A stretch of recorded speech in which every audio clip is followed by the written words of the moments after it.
Hey everyone, welcome to today's episode where we uncover the secrets hidden in the dark. At that moment, Suxy was there and suddenly spotted a hilariously funny photo. In the photo, everyone was making bizarre faces for selfies, and the scene was absolutely laughable.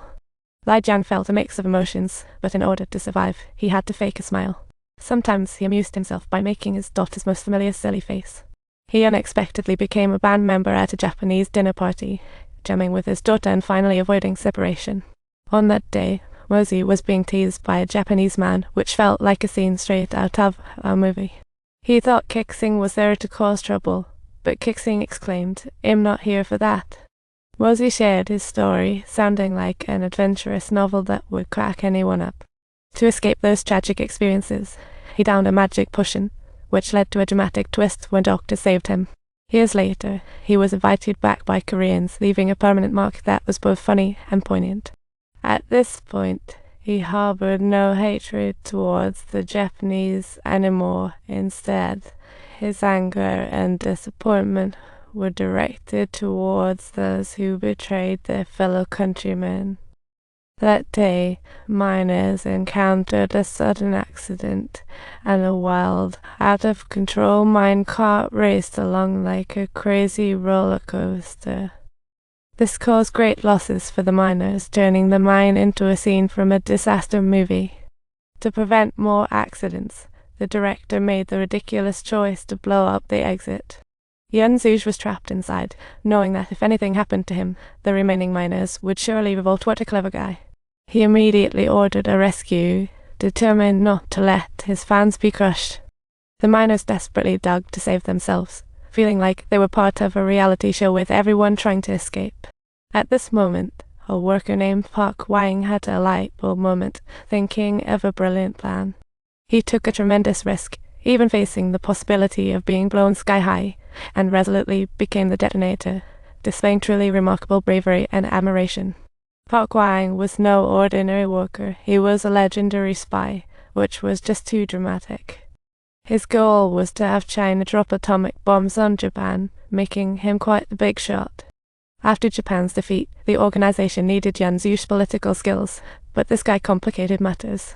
Meanwhile, the director pretended to send the injured to the hospital while secretly running a cremation business, a total mastermind move. So he decided to sell Suxy to his boss as a foster daughter, a plan that felt like going for gold. The director bluntly told Lai Jiangyu that he was sending Suxy to be a foster daughter, which was just too straightforward. Though Lai Jiangyu was reluctant, he knew he was destined to be the passive recipient of fate. Watching Suxy dance in the rain, Lai Jiangyu thought to himself, being a dad really wears me out. He hoped to give his daughter a bright future, but brought her to this dark theme park. However, things soon took a turn as Park Wang began planning an escape, feeling like he was in an action movie. He knew Lai Jiangyu had a good relationship with the director, and hoped to enlist his help to get the keys. To gain Lai Jiangyu's trust, Park Wang made his plan sound amazing to ensure the other would not be let down.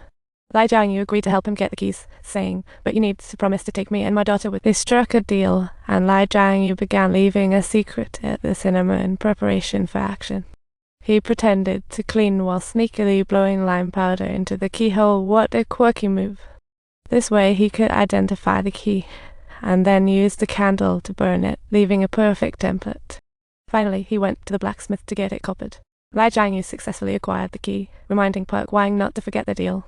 When Park Wang began to act, pretending to casually connect with the outside world, it felt like life is stranger than fiction. However, he thought he could slip under the radar, only to find the nearby safe piqued his curiosity. The contents inside shocked him, feeling as if he had discovered buried treasure. One day, when American bombers flew overhead, the director felt alarmed and ordered island-wide alert, feeling like he was facing a formidable enemy. This order conveniently aided Park Wang's plan, a true blessing in disguise.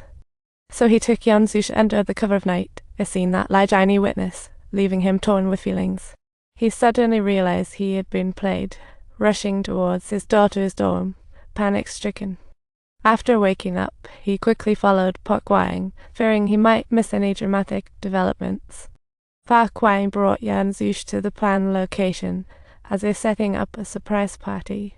He asked a few questions and found that the ledger in the safe was a gold mine, proving to be a costly oversight. Yanzush hastily defended himself with laughable excuses, making him quite the comical character. If I'm guilty, then let me take the fall. But at that moment, Lai Jianyu and his daughter appeared. Lai Jianyu reminded himself that if there was any plot, he wouldn't let it slide easily. Stop, nobody's getting away. At that moment, Yanzush flipped the script, shouting he's a US spy, which was truly a desperate act.